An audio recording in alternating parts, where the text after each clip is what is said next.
am the son of a Marine and was born in Quantico, where a Marine Corps base known as the Crossroads of the Marine Corps is located.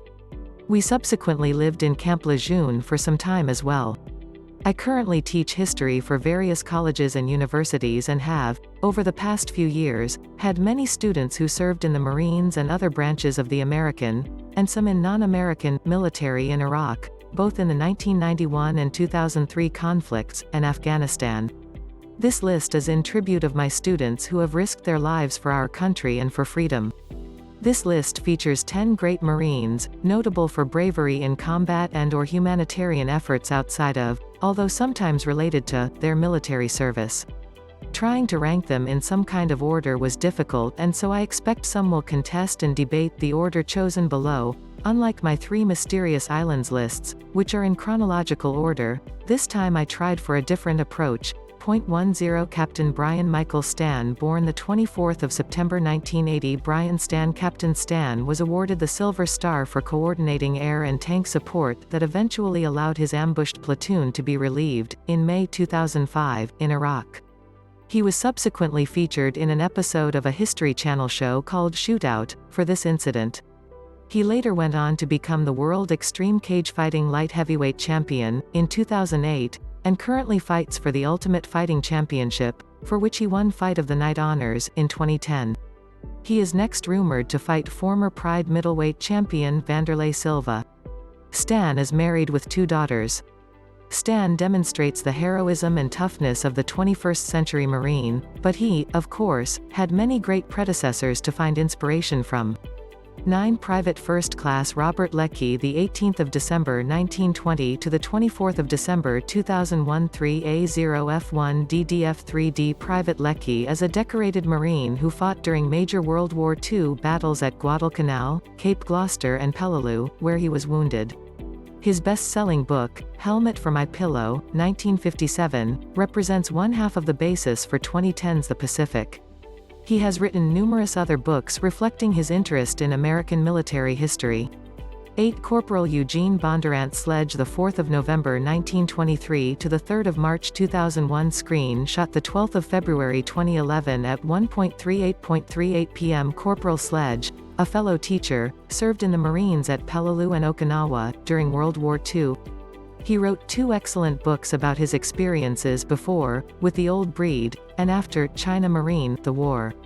The former was one of 2 major memoirs to serve as the background for HBO's The Pacific. 7 Colonel John Herschel Glenn Jr. Born the 18th of July 1921. Glenn Colonel Glenn, a veteran of World War II and the Korean War, baseball star Ted Williams was Glenn's wingman during this later conflict, served as a United States Marine Corps fighter pilot, before becoming the first American to orbit the Earth in 1962, and winning election as a senator from Ohio, in office from 1974 to 1999.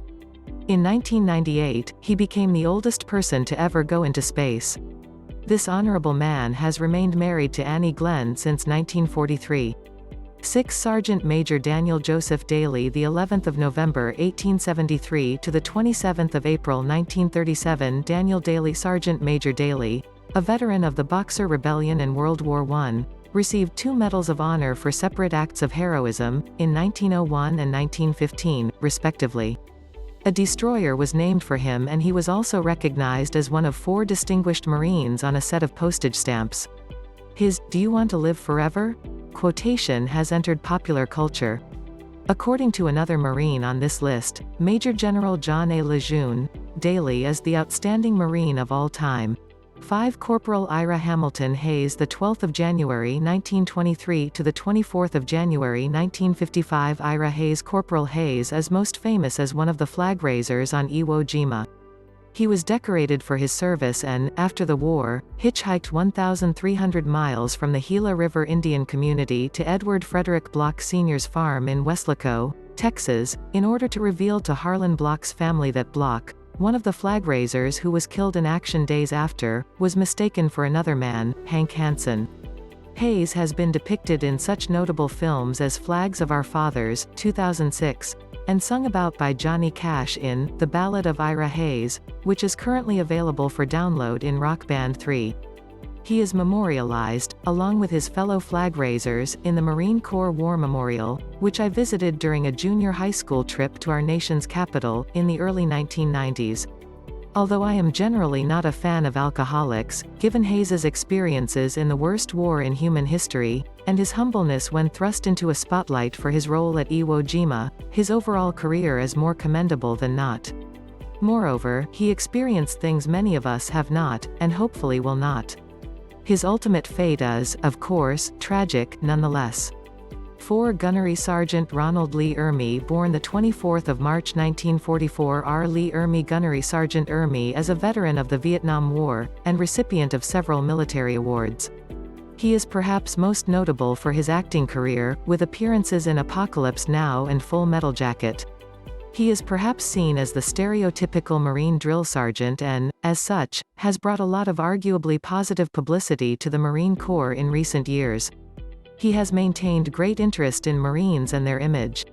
For example, he visited active duty troops in Kuwait and Afghanistan while filming his television show Mail Call. 3 Gunnery Sergeant John Basilone, the 4th of November 1916 to the 19th of February 1945. J. Basilone. Photo USMC 001. Gunnery Sergeant Basilone is the only enlisted Marine Medal of Honor recipient, for actions at Guadalcanal, to return to combat and be killed, at Iwo Jima.